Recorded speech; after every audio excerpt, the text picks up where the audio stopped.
Tim SAR gabungan menemukan sejumlah serpihan yang diduga milik pesawat ATR 42500 di kawasan Gunung Bulu Saraung, Sulawesi Selatan.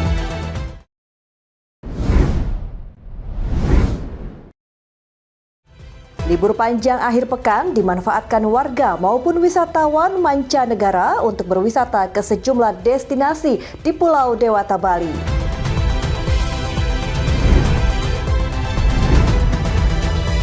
Manchester United menunjukkan performa meyakinkan saat menaklukkan Manchester City dengan skor 2-0 di Stadion Old Trafford.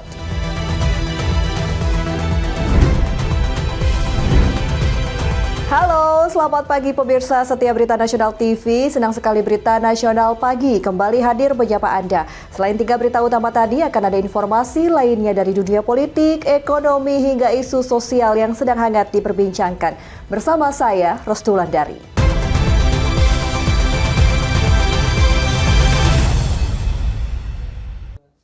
Kita langsung saja ke berita utama pemirsa. Upaya pencarian pesawat ATR 42500 milik Indonesia Air Transport yang hilang kontak menemukan titik terang. Tim SAR gabungan kini telah berhasil menemukan badan dan ekor pesawat di lereng selatan Gunung Bulu Saraung, Kabupaten Pangkep, Sulawesi Selatan. Temuan ini menambah harapan dalam operasi SAR yang memasuki hari kedua di medan yang sangat berat. Bagian badan dan ekor pesawat ditemukan pada Minggu 18 Januari sekitar pukul 7:49 waktu Indonesia Tengah di lereng bagian selatan Puncak Bulu Saraung, berbeda dari arah utara puncak gunung, ujar Kepala Seksi Operasi Basarnas Makassar, Andi Sultan. Lokasi temuan yang ekstrim dan medan terjal membuat tim SAR harus berhati-hati dalam merencanakan evakuasi. Tim gabungan yang terdiri dari Basarnas, TNI, Polri, BPBD, hingga relawan dikerahkan untuk menurunkan personel dan peralatan menuju titik temuan dengan memperhatikan keselamatan. Pesawat ATR 42500 dengan nomor registrasi PKTHT dilaporkan hilang kontak pada Sabtu 17 Januari 2026 saat terbang dari Bandara Adi Sucipto, Yogyakarta menuju Makassar sekitar pukul 13:17 waktu Indonesia Tengah. Pesawat ini diperkirakan membawa 11 orang termasuk 3 pegawai Kementerian Kelautan dan Perikanan dalam misi patroli laut. Sebelum temuan badan pesawat, sejumlah serpihan yang diduga milik pesawat telah ditemukan di lereng Gunung Bulu Saraung, termasuk potongan logam dan dokumen. Pertama kali dilaporkan para pendaki, warga di sekitar juga sempat melaporkan mendengar suara ledakan misterius di kawasan gunung saat pesawat hilang kontak. Komite Nasional Keselamatan Transportasi atau KNKT menyatakan hingga saat ini belum dapat memastikan penyebab hilangnya kontak dan dugaan jatuhnya pesawat tersebut karena fokus tim masih pada pencarian dan pengumpulan data di lokasi kejadian. Dari Pangkep, Sulawesi Selatan, Tim Liputan Berita Nasional TV.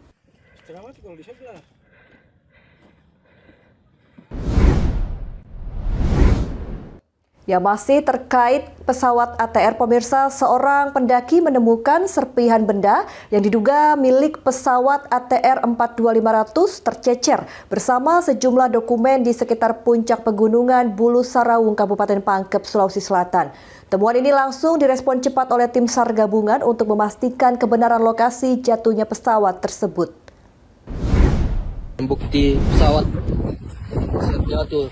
Sebuah video amatir memperlihatkan serpihan puing pesawat ATR 42500 di puncak Gunung Bulu Saraung, Kabupaten Pangkep, Sulawesi Selatan mendadak viral di media sosial. Menerima informasi tersebut, tim gabungan TNI, Polri, Basarnas, dan BPBD bergerak cepat mengerahkan personel menuju lokasi untuk memverifikasi temuan tersebut. Pangdam 14 Hasanuddin, Maijen TNI Bangun Nawoko menjelaskan, serpihan dan sejumlah dokumen kertas tersebut awalnya ditemukan oleh pendaki dan kini telah diamankan di Polres Pangkep untuk dilakukan identifikasi lebih lanjut. Di Tombo Bulu pun, Kabupaten Pangkep sudah membuat posko juga di sana. Ini supaya nanti mempercepat pergerakan tim pencari darat. Yaitu kurang lebih yang perjalanannya sekitar 1 jam sampai ke tempat serpihan ditemukan. Mudah-mudahan ini segera kita bisa ke sana besok pagi, kesempatan pertama. Di samping itu besok pagi juga akan dilakukan pencarian menggunakan helikopter Caracal kita. Karena mohon maaf yang tadi sore memang kurang maksimal karena terbatasnya pandangan karena cukup gelap. Nah, saya kira itu mungkin yang perlu saya sampaikan untuk rencana supaya. Terus kemudian kita juga sudah membentuk tim krisis center, semuanya adalah di Bandara Hasanuddin. Kemudian yang kedua, media center nanti juga kita akan pusatkan di Hasanuddin. Mohon maaf tidak di sini karena supaya tidak mengganggu konsentrasi kami dalam menggerakkan semua yang akan melaksanakan kajian. Sementara itu, Kepala Basarnas Makassar, Muhammad Arif, membenarkan laporan tersebut. Pihaknya menerima informasi awal pada pukul 16:33 waktu Indonesia Tengah mengenai dokumentasi foto dan video dari masyarakat di kawasan Puncak. Kini, fokus pencarian dan evakuasi korban akan dikonsentrasikan di sekitar pegunungan Bulu Saraung hingga malam ini. Harian malam ini Pak, apakah sudah ditutup atau bagaimana? Malam ini masih bergerak. Sampai jam berapa? Sampai jam berapa? Kami ini sama yang staykan sampai di puncak Bulu Saraung. Posisi korbannya sudah di pos 3. Apakah diperluas pencarian Pak? Besok apabila sudah mendapatkan staykan sudah berluas untuk mencari yang utama kita korban yang Artinya untuk saat ini fokus ke Bulu Saraung ya, Pak? betul. Dan tidak ada waktu begitu Pak ya untuk pencariannya sampai tidak ada batas waktu malam ini misalnya sampai jam 12 atau kapan untuk penutupan? Nanti kami akan komunikasi dengan tim di lapangan. Untuk foto-foto pecahan yang beredar itu belum bisa dikonfirmasi. Kami sampai saat ini belum bisa mengkonfirmasi kalau sebagai walaupun sudah ada yang menyatakan kalau sekali kami belum bisa sekali lagi informasi. Hingga saat ini sekitar 400 personel gabungan dari berbagai unsur telah dikerahkan melalui jalur darat dan udara. Meski terkendala cuaca ekstrim dan medan pegunungan yang terjal, tim terus berupaya mencapai lokasi titik koordinat temuan. Sebelumnya pencarian sempat difokuskan di kawasan Leang-Leang, Kabupaten Maros, setelah warga melaporkan adanya suara ledakan dan kepulan asap. Pesawat ATR 42500 dengan rute Yogyakarta-Makassar ini membawa 11 orang penumpang dan dilaporkan hilang kontak sejak Sabtu siang pada pukul 13:17 waktu Indonesia Tengah. Dari Maros, Sulawesi Selatan, Tim Liputan Berita Nasional TV melaporkan.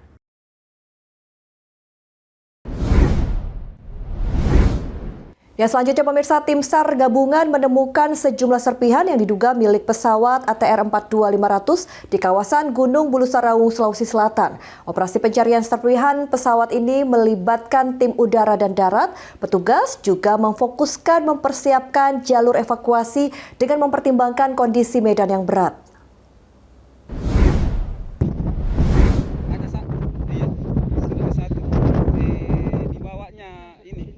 Tim SAR gabungan berhasil menemukan sejumlah serpihan pesawat dalam operasi pencarian pesawat yang sebelumnya dilaporkan mengalami lost contact di Kabupaten Maros, Sulawesi Selatan. Sejumlah serpihan tersebut berupa bagian window pesawat dalam kondisi kecil, badan pesawat berukuran besar, bagian pundak pesawat telah terbuka, serta ditemukan bagian ekor pesawat yang berada di sebelah selatan lereng bawah Gunung Bulu Saraung. Kepala Seksi Operasi Basarnas Makassar, Andi Sultan, mengungkapkan badan dan ekor pesawat di lereng bagian selatan Gunung Bulu Saraung. Itu pada pukul 07.49 penemuan besar badan pesawat, informasi dicurigai sebagai badan pesawat dan ekor pesawat di lereng di bagian selatan, bagian bawah lereng itu kalau dari puncak itu di bagian utaranya seperti itu. Serpihan terbesar di lalu kami memberangkatkan dari tim AJU yang berangkat duluan untuk menuju ke badan pesawat tersebut, dan saat ini teman-teman masih sementara karena akses untuk turun ke badan pesawat ini cukup terjal, maka dari itu kita harus menghitung untuk safety-nya dulu. Tetapi saat ini sudah ada tiba dan kendala-kendala yang ada yang di lokasi itu saat ini berkabut. Sementara serpihan besar kembali terpantau oleh Seruaju dengan pemantauan udara menggunakan helikopter Karakal akibat lokasi yang cukup terjal. Tim Basarnas membutuhkan peralatan perlengkapan mountaineering atau climbing untuk menjangkau lokasi tersebut. Dalam proses evakuasi, Basarnas menyiapkan sekitar 400 hingga 500 personel gabungan untuk membantu kelancaran operasi. Saat ini tim SAR masih memantapkan akses dan pengamanan lokasi temuan. Dari Maros, Sulawesi Selatan, Tim Liputan Berita Nasional TV. Ada satu, iya, sudah satu. Dibawanya ini di puncak baru turun lagi sedikit. Puncak kedua. Ya pemirsa, menyusul tragedi hilang kontaknya pesawat ATR 42500 yang diduga jatuh di kawasan Leang-Leang, Kabupaten Maros, Bidokes Polda Sulawesi Selatan mendirikan posko antemortem. Posko ini berfungsi untuk mendata identitas penumpang dan kru pesawat jika nantinya terdapat korban meninggal dunia.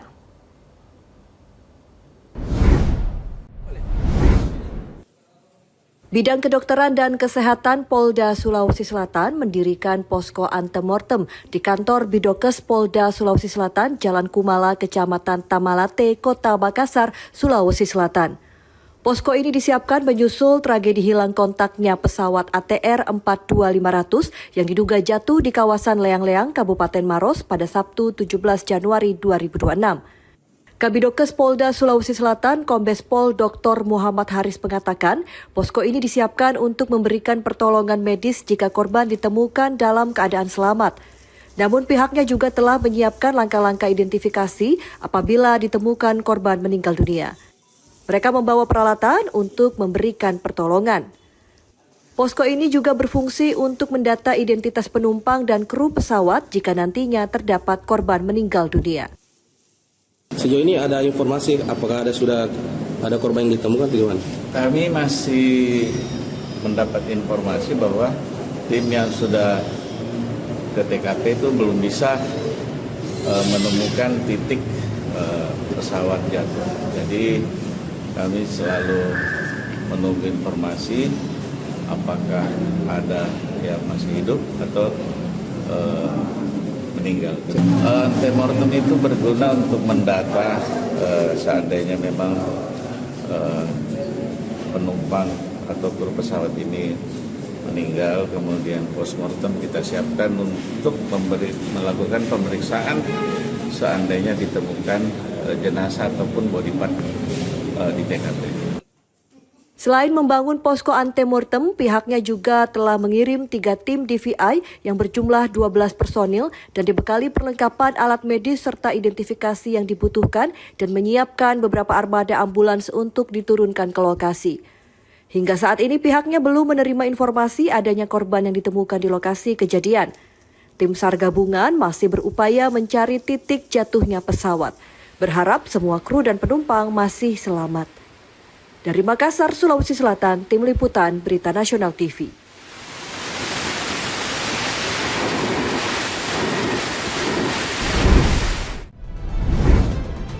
Pemirsa, tetaplah bersama kami karena Berita Nasional Pagi masih ada berita dari Kementerian Pekerjaan Umum yang bergerak cepat menangani kerusakan jembatan Ulelanga di Kabupaten Aceh Utara pasca banjir. Setelah jeda berikut ini, tetaplah bersama kami di Berita Nasional Pagi.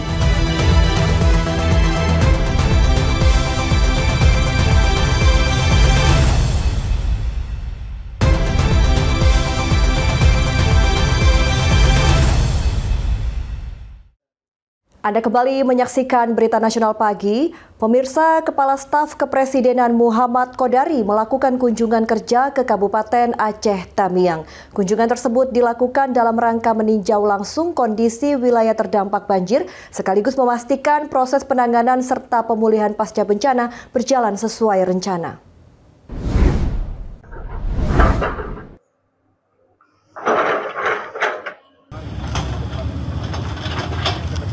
Dalam rangkaian agenda kunjungan itu, Muhammad Kodari menyambangi sejumlah lokasi yang sebelumnya terdampak banjir untuk melihat kondisi masyarakat serta langkah-langkah rehabilitasi yang telah dan sedang dilakukan. Peninjauan ini menjadi bagian dari komitmen pemerintah pusat untuk memastikan pemulihan pasca bencana berjalan efektif dan tepat sasaran. Pada kesempatan tersebut, Muhammad Kodari melihat secara langsung proses pematangan lahan yang menjadi tahap awal pembangunan hunian. Berdasarkan pemaparan yang diterimanya di lapangan, pembangunan Huntap oleh Polri akan dilaksanakan secara bertahap dengan tahap awal direncanakan sebanyak sekitar 150 unit hunian. Pembangunan hunian tetap ini diharapkan dapat menjadi solusi jangka panjang bagi masyarakat yang rumahnya rusak atau tidak lagi layak huni akibat bencana banjir. Kehadiran Huntap juga diharapkan mampu memberikan rasa aman, nyaman, serta mendukung pemulihan kehidupan sosial dan ekonomi warga terdampak. Dalam kunjungan tersebut, Kepala Staf Kepresidenan menyampaikan apresiasi dan ucapan terima kasih kepada seluruh pihak yang terlibat dalam upaya pemulihan pasca bencana, terutama kepada Polri yang dinilai berperan aktif dan nyata di lapangan. Keterlibatan Polri tidak hanya terbatas pada penanganan darurat saat bencana, tetapi juga berlanjut pada tahap rehabilitasi dan rekonstruksi.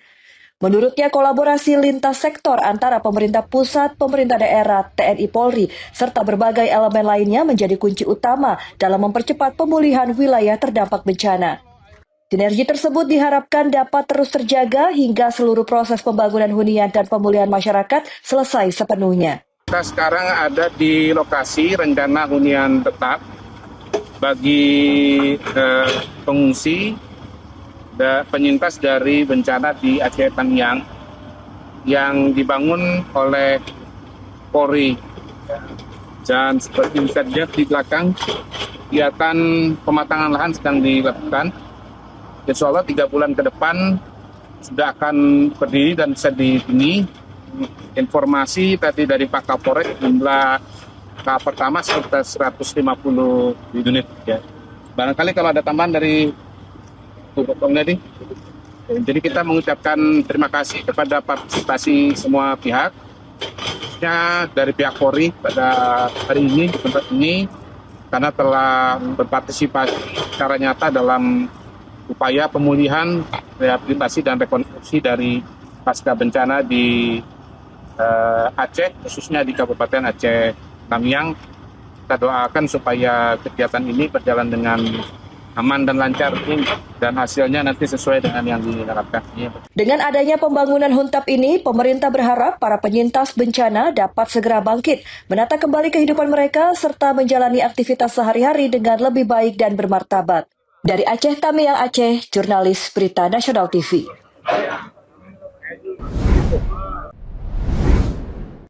Sementara itu pemirsa, Kementerian Pekerjaan Umum bergerak cepat menangani kerusakan jembatan Ule Langa di Kabupaten Aceh Utara pasca banjir yang terjadi pada November lalu. Selain penanganan darurat, pemerintah juga menyiapkan langkah permanen untuk menjaga konektivitas jalur strategis Aceh Medan.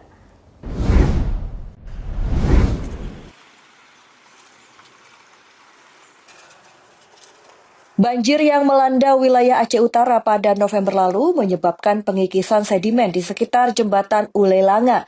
Kondisi tersebut memicu penurunan badan jalan, khususnya dari arah Medan, dan sempat menghambat kelancaran arus lalu lintas Aceh Medan. Sebagai langkah cepat, Kementerian Pekerjaan Umum melalui Balai Pelaksanaan Jalan Nasional telah melakukan penanganan darurat berupa penimbunan pada titik terdampak. Upaya ini membuat jalur kembali dapat dilalui dan arus lalu lintas berangsur normal. Saat ini Kementerian PU memastikan seluruh jalur nasional di Aceh telah kembali terhubung dan tidak ada lagi wilayah yang terisolasi akibat bencana. Pemerintah juga menegaskan komitmennya untuk meningkatkan ketahanan infrastruktur terhadap risiko bencana ke depan. Ke depan, penanganan permanen jembatan Ule Langa akan segera dilakukan.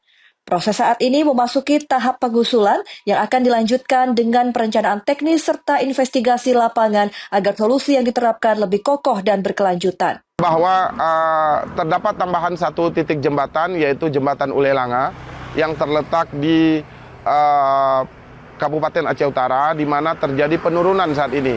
Dan penurunan itu diakibatkan oleh banjir yang kemarin terjadi di bulan November, di mana terjadi scoring ataupun pengikisan sedimen di bawah sisi abutmen, di mana terjadi penurunan dari sisi Medan sehingga mengakibatkan arus lalu lintas ikut tersendat.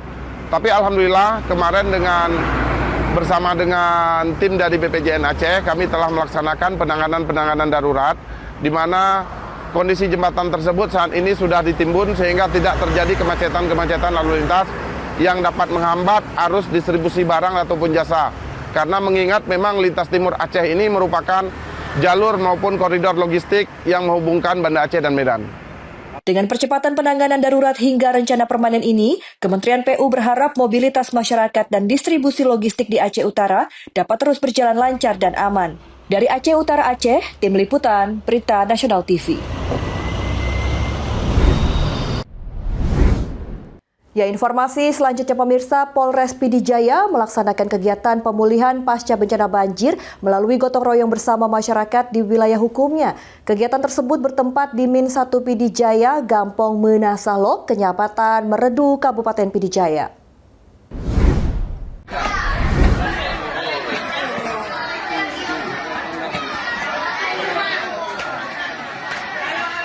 Gotong royong ini merupakan bagian dari upaya Polri dalam mempercepat pemulihan pasca bencana, khususnya pada fasilitas umum dan sarana pendidikan yang terdampak banjir.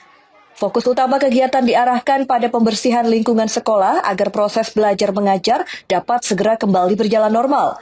Kasat Intelkam Polres PD Jaya AKP Rusdiono menyampaikan bahwa kegiatan tersebut dilakukan untuk memastikan keberlangsungan pendidikan anak-anak di wilayah terdampak. Polres PD Jaya bersama bantuan BKO Brimopolda Aceh berharap proses pembersihan dapat segera diselesaikan sehingga anak-anak dapat kembali belajar dengan aman dan nyaman. Kegiatan gotong royong dilaksanakan secara manual dengan menggunakan peralatan sederhana berupa sekop, cangkul, dan gerobak sorong. Kegiatan ini melibatkan personel gabungan dari Polres PD Jaya, Polsek Meredu, Polsek Trienggading, BKO Brimopolda Aceh, serta Dewan Guru Min 1 PD Jaya. Assalamualaikum warahmatullahi wabarakatuh. Salam presisi Polri untuk masyarakat. Mohon izin Komandan, saat ini kami personil Polres PD Jaya bersama bantuan BKO Brimopolda Aceh sedang melaksanakan kegiatan kursi di Min 1 PD Jaya. Ini hari ini kegiatan kita untuk membersihkan lokasi sekolah yang mana banyak material tumpukan dari banjir. Sementara untuk anak-anak sudah mulai bisa belajar dan mudah-mudahan hari ini dapat kami selesaikan sehingga anak-anak kita dapat belajar dengan nyaman. Sementara itu, perwakilan Guru Min 1 PD Jaya menyampaikan ucapan terima kasih atas kepedulian dan bantuan yang diberikan oleh Polda Aceh dan Polres PD Jaya dalam membantu pemulihan lingkungan sekolah pasca banjir. Kami perwakilan Guru Min 1 PD Jaya mengucapkan terima kasih kepada Bapak Kapolda Aceh dan terima kasih kepada Dansa Brimob dan terima kasih kepada Bapak Kapolres PD Jaya yang telah beserta anggotanya yang telah membersihkan kelas atau ruang di halaman Min 1 PD Jaya. Semoga amal dan perbuatan Bapak menjadi ladang amal jariah di akhirat kelak. Terima kasih. Dari PD Jaya Aceh, Tim Liputan Berita Nasional TV.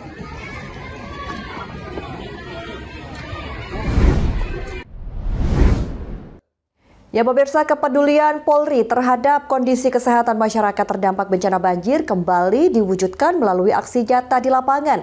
Tim BKO Polda Metro Jaya melaksanakan kegiatan pemeriksaan kesehatan dan pemberian vitamin kepada masyarakat terdampak banjir di wilayah Kabupaten Aceh Tamiang dan Aceh Timur.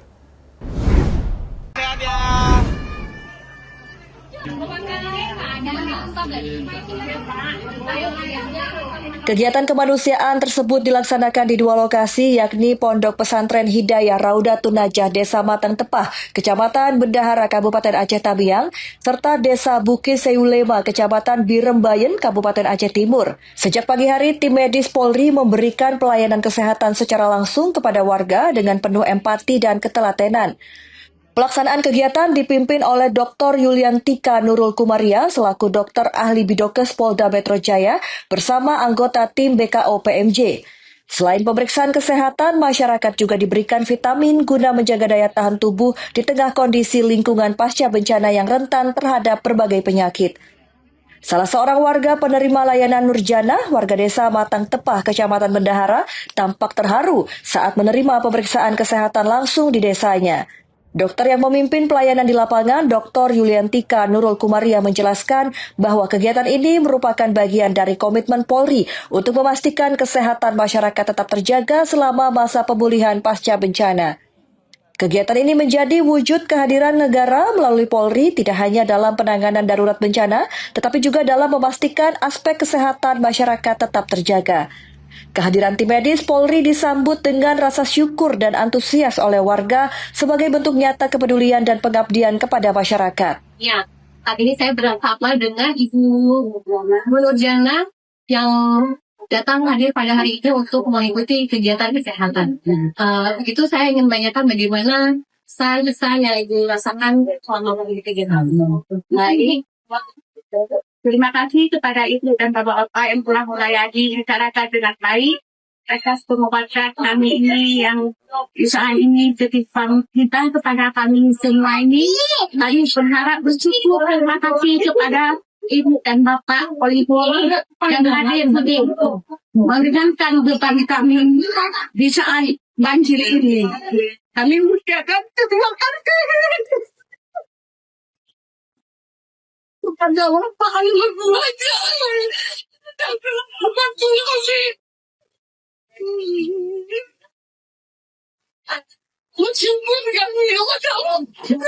Melalui kegiatan kemanusiaan ini, Polri berharap kondisi kesehatan masyarakat terdampak banjir di wilayah Aceh Tamiang dan Aceh Timur dapat terus terpantau, sekaligus mendukung percepatan pemulihan kehidupan sosial dan kesehatan pasca bencana.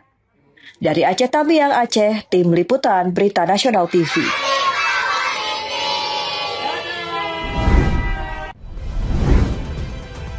Pemirsa, jangan kemana-mana, Berita Nasional Pagi masih ada informasi terkait libur panjang akhir pekan yang dimanfaatkan warga maupun wisatawan mancanegara untuk berwisata ke sejumlah destinasi di Pulau Dewata. Berita Nasional Pagi segera kembali.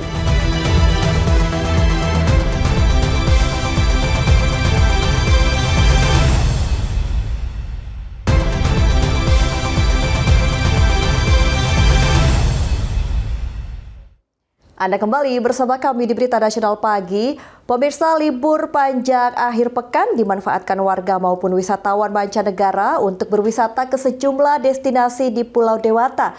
Salah satu destinasi yang ramai dikunjungi wisatawan adalah wisata edukasi Bali Zoo di kawasan Singapadu, Sukawati, Gianyar yang sejak pagi hari dipadati ribuan pengunjung yang ingin menikmati suasana alam sekaligus berinteraksi dengan satwa. Dan seperti apa keseruannya? Ini dia liputan selengkapnya untuk Anda.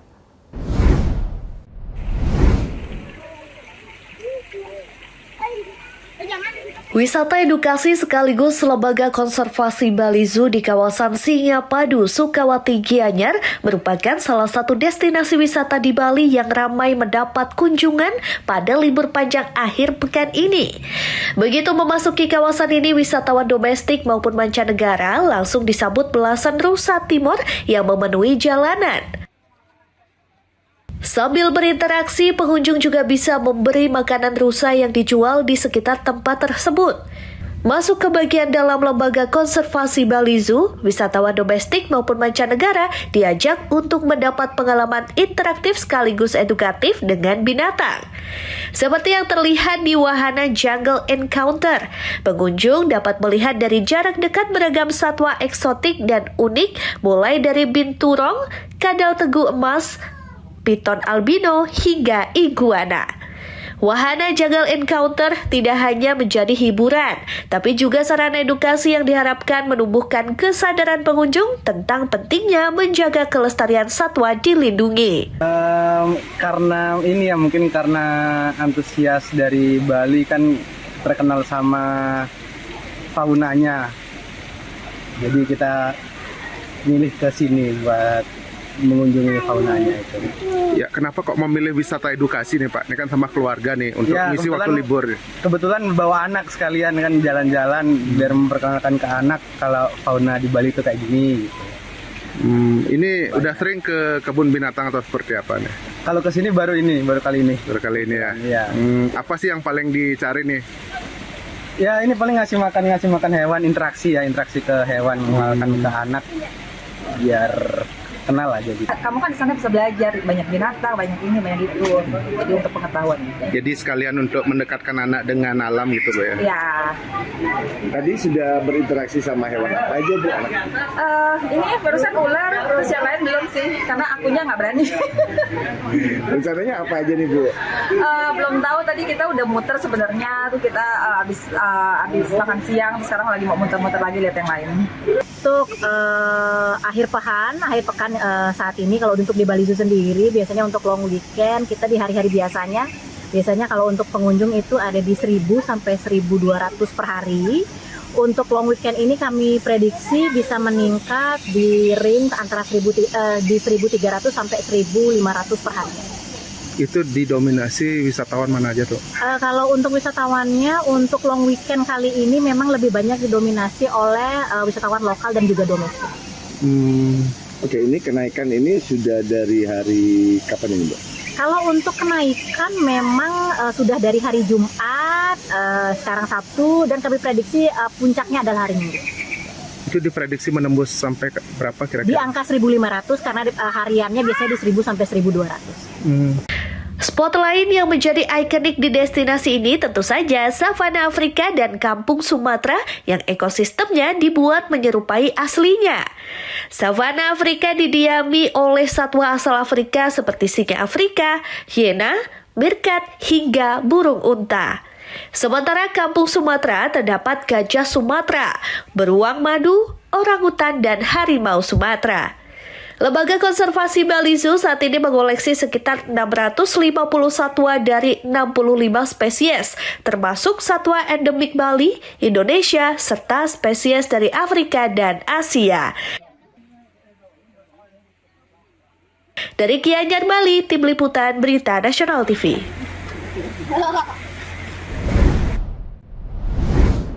Liburan tanpa mengunjungi tempat wisata kurang lengkap rasanya. Di Kota Malang ada sebuah kampung tematik yakni Kampung Heritage Kayu Tangan yang menjadi jujugan wisatawan. Di tempat ini tingkat kunjungan meningkat hingga 3 kali lipat dibandingkan hari biasa di libur panjang.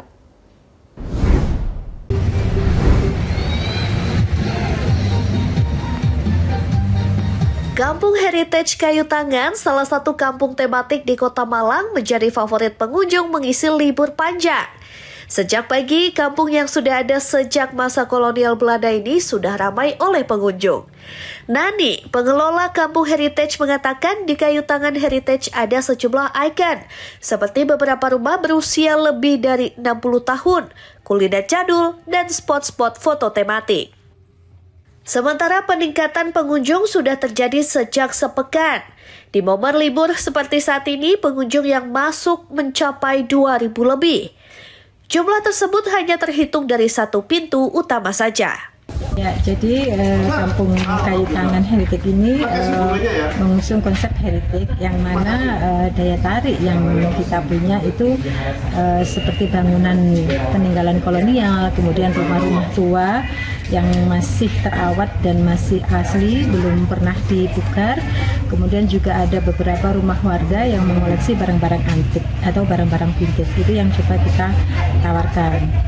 Sementara pengunjung Kampung Heritage Kayu Tangan tidak hanya dari Malang Raya, tapi juga banyak berasal dari luar kota. Mereka rata-rata penasaran dengan kampung tematik yang viral di media sosial. Seperti Firda dan Yunita, pengunjung asal Sidoarjo yang penasaran dan memasukkan Kampung Heritage Kayu Tangan sebagai tujuan wisata saat libur. Hal menarik menurutnya adalah cara warga Kayu Tangan merubah kampung yang biasa-biasa saja menjadi kampung tematik bernilai histori, sekaligus meningkatkan perekonomian warga dengan UMKM-nya. Sebenarnya sih nyari di Google sih, kan tadi kan dari pasar Klojen, habis nyari jajanan, terus habis jajanan selesai kita nyari-nyari wisata lain, nemunya yang dekat dari Klojen itu ada di Heritage Kayu Tangan ini, akhirnya nyoba ke sini jalan-jalan. Ini tadi sempat ekspor, dapat apa aja yang didapat? Masih jalan, masih belum dapat apa-apa sih Kak. Ya kayak ini kan aslinya kampung, tapi ini bisa dirubah kayak seperti tempat wisata. Jauh ini kan selain di mana kampung dari mana? Ya, selain di itu kan ya di sini juga ada, dan di sini juga warganya juga lumayan ramah, jadi ya better lah kalau mau. Ramainya pengunjung kampung ini biasanya akan bertahan selama musim liburan. Setelah masa libur berakhir, tingkat kunjungan biasanya akan berangsur normal. Dari Malang, Jawa Timur, Tim Liputan Berita Nasional TV.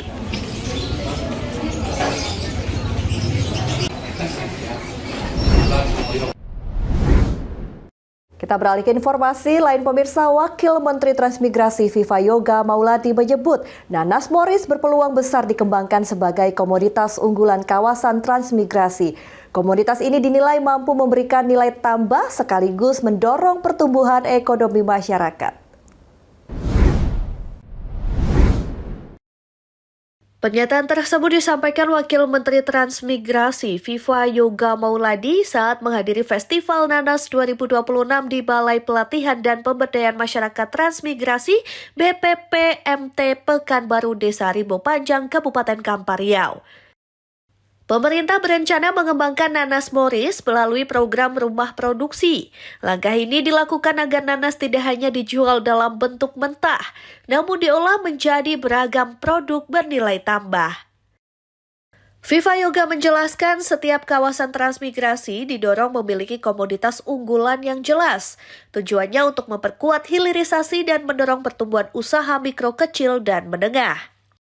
Nanas Morris dapat dimanfaatkan untuk konsumsi, minuman, serat benang, hingga berbagai produk turunan lainnya.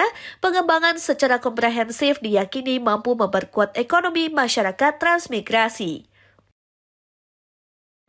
Dan saya bersyukur bahwa di Pekanbaru ini mengembangkan nanas Morris, merupakan tanaman produk lokal yang bisa digunakan untuk apa saja. Jadi untuk bisa dimakan, bisa diminum. Tadi saya minum sirup nanas tanpa gula. Tanpa gula ya? Nggak pakai gula kan? Itu lebih manis daripada tebu. Gitu. Jadi kalau kandungan gulanya, kalau nggak salah namanya kandungan fruktosa. Jadi lebih sehat. Jadi bisa juga batangnya, daunnya dibuat benang, serat, kain, dan juga bisa dibuat untuk bahan etanol. Jadi banyak sekali produk turunan dari nanas. Kalau ini bisa dikembangkan secara masif, Pak Sofyan Hanafi, dengan rumah produksinya, gitu. Masih ada kan rumah produksi? Masih ada. Itu bisa lebih bagus. Jadi di daerah Riau ini rumah produksi nanas. Di daerah Maluku Utara, rumah produksi pala. Dalam rangkaian kegiatan festival, Wamen Trans Viva Yoga meninjau demplot penanaman dan pemetikan nanas Morris, mengunjungi budidaya ikan nila dan ternak ayam Kampung Unggul KUB, tanaman hidroponik, serta meninjau stand UMKM olahan nanas. Pemerintah menegaskan seluruh produk unggulan kawasan transmigrasi akan digodok melalui balai pelatihan sebelum diterapkan oleh calon transmigran di daerah tujuan. Dari Kampar Riau, Lydia Junita, Gada Agung, Berita Nasional TV.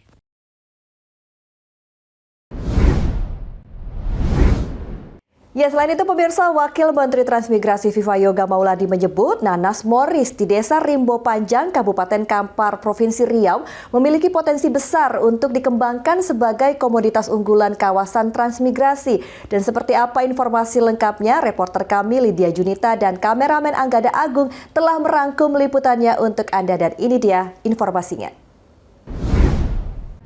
Baik pemirsa Berita Nasional TV, tentunya pemerintah melalui Kementerian Transmigrasi terus mendorong kemandirian ekonomi kawasan transmigrasi dengan memaksimalkan komoditas unggulan di daerah, salah satunya di Kabupaten Kampar, Provinsi Riau. Dan tentunya melalui salah satu agenda hari ini yaitu Festival Nanas yang digelar di Balai Pelatihan dan Pemberdayaan Masyarakat Transmigrasi Pekanbaru. Dan tentunya kita akan berbincang langsung dengan Wakil Menteri Transmigrasi Republik Indonesia, Bapak Viva Mauladi. Selamat siang Bapak. Halo Mbak, ya siang. Bapak, ini sejauh mana peran Balai Pelatihan ini untuk mendampingi petani dan UMKM Pak?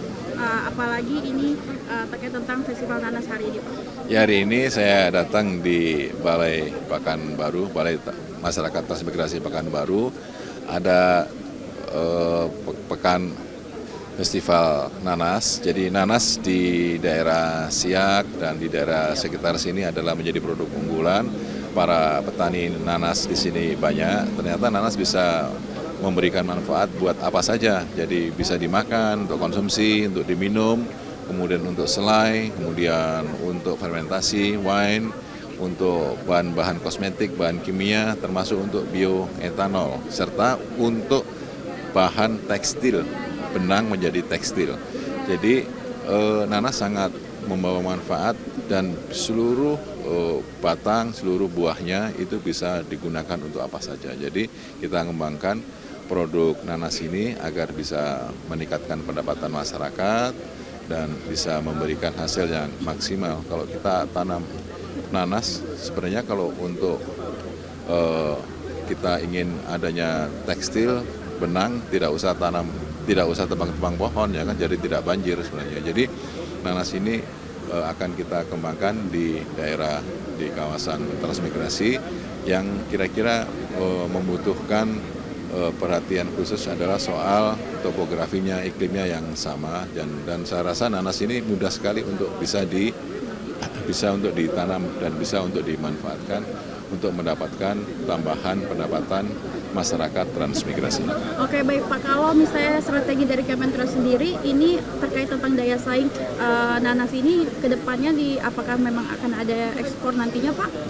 Ya, kita akan menambah petani nanas di kawasan transmigrasi, kemudian kita akan membuat perencanaan untuk pengembangan ekonomi produk unggulan nanas ini agar lebih masif, lebih manageable, dan yang ketiga kalau kemudian nanti ada investor yang mau untuk menanamkan modalnya dalam pengembangan produk nanas ini akan kita terima dengan senang hati. Sebenarnya kayak nanas, pineapple ini kan di beberapa provinsi yang lain juga sudah bisa dikembangkan menjadi skala industri seperti ada di Lampung dan di beberapa daerah yang lain. Dan kita menginginkan di kawasan transmigrasi juga bisa mengembangkan produk nanas dengan skala industri agar apa? Agar bisa menyerap tenaga kerja, kemudian bisa meningkatkan pendapatan masyarakat dan bisa berkontribusi terhadap pertumbuhan ekonomi nasional. Oke, baik, terima kasih Bapak. Terima kasih. Ya. Oke, baik pemirsa, tak hanya sekedar pameran produk olahan nanas yang banyak sekali, mulai dari penanaman nanas hingga pembibitan juga tadi sudah dilakukan oleh Bapak Wakil Menteri Transmigrasi Republik Indonesia. Dan tentunya dari Wakil Menteri Transmigrasi juga menegaskan penguatan nilai tambah komoditas lokal ini menjadi kunci kesejahteraan masyarakat transmigrasi. Dari Kabupaten Kampar Riau, Lydia Junita Angkadagung, Berita Nasional TV melaporkan. Pemirsa, tetaplah bersama kami di Berita Nasional Pagi karena masih ada berita terkait Lakhta Center, gedung pencakar langit setinggi 462 meter yang disebut-sebut sebagai gedung pencakar langit tertinggi di Eropa dan Rusia. Setelah jeda berikut ini.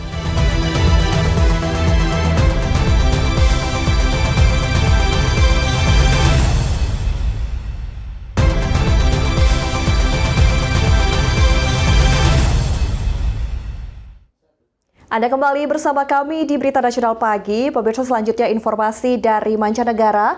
Lakhta Center, gedung pencakar langit setinggi 462 meter, disebut-sebut sebagai gedung pencakar langit tertinggi di Eropa dan Rusia. Gedung ini menjadi markas baru Gazprom serta pusat multifungsi dengan fasilitas publik, sains, medis, dan olahraga.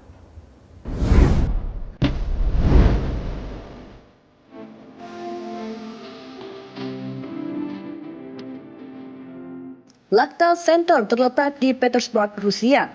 Gedung pencakar langit ini digadang-gadang tertinggi di Eropa dan Rusia dengan tinggi 462 meter dan 87 lantai, menjadi markas baru Gazprom serta pusat multifungsi dengan fasilitas publik, sains, medis, dan olahraga.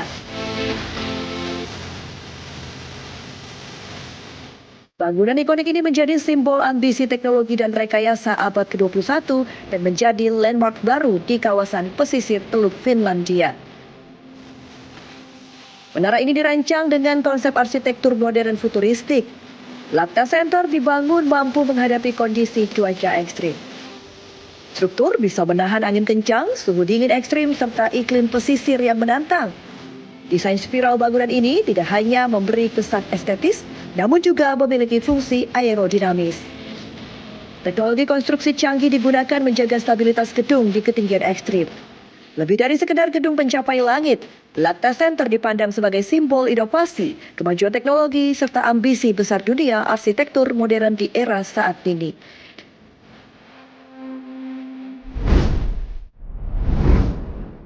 Ya, selanjutnya pemirsa, di pegunungan Himalaya Tibet ada sebuah gunung yang dikenal sebagai salah satu tempat paling sakral di dunia. Mount Kailas atau Gunung Kailas disebut-sebut hingga kini tidak pernah ditaklukkan pendaki manapun. Penyebabnya bukan karena keterbatasan teknis, melainkan atas dasar penghormatan spiritual.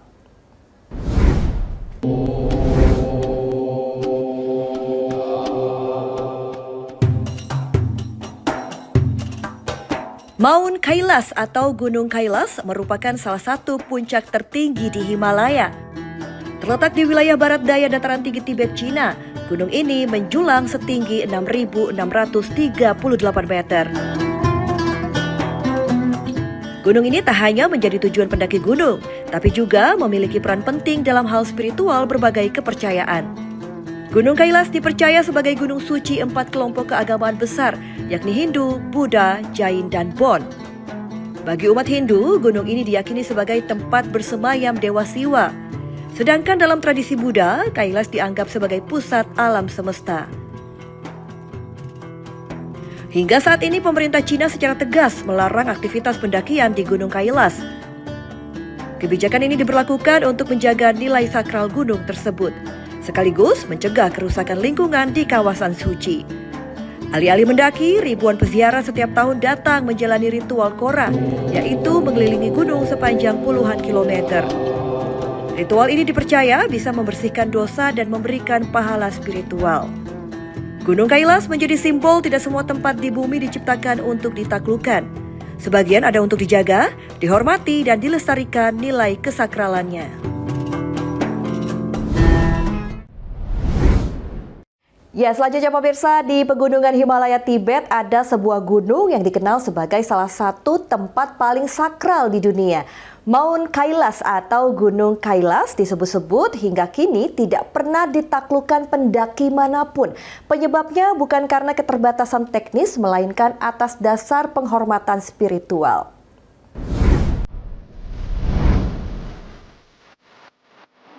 Di China muncul konsep pemandian air panas tak biasa, diberi nama hot pot, hot spring.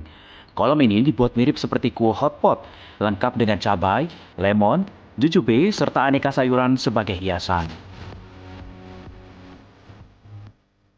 Salah satu lokasi paling populer berada di Maple Leaf Village Hot Spring Resort. Harbin Resort ini mengusung tema hot pot spa dengan bak pemandian raksasa menjadi daya tarik utama wisatawan.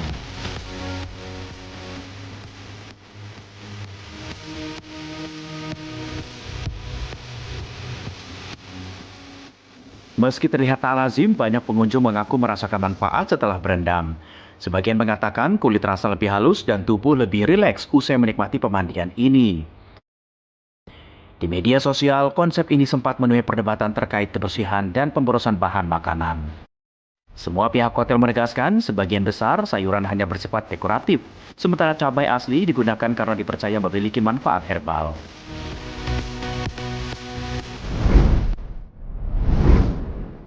Masih di Cina pemirsa, di sini ada tarian roly-poly, atraksi jalanan khas kota Xi'an, Cina. Atraksi ini menyajikan gerak goyang unik terinspirasi mainan roly-poly.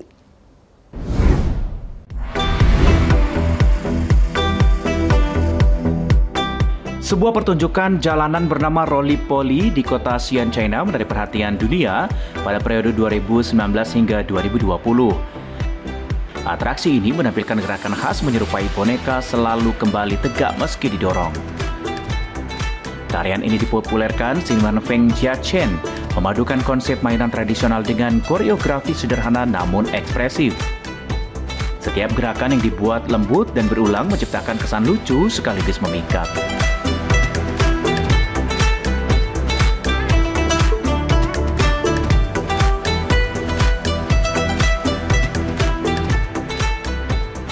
Hanya gerakan, kostum dikenakan penari juga menjadi daya tarik utama. Busana bernuansa dinasti yang memperkuat kesan budaya klasik Qin berpadu dengan hiburan modern di ruang publik. Kesederhanaan konsep justru menjadi kekuatan tarian roly-poly. Atraksi ini sukses menghibur wisatawan yang datang ke Xi'an sekaligus menyebar luas di media sosial hingga dikenal netizen dari berbagai belahan dunia.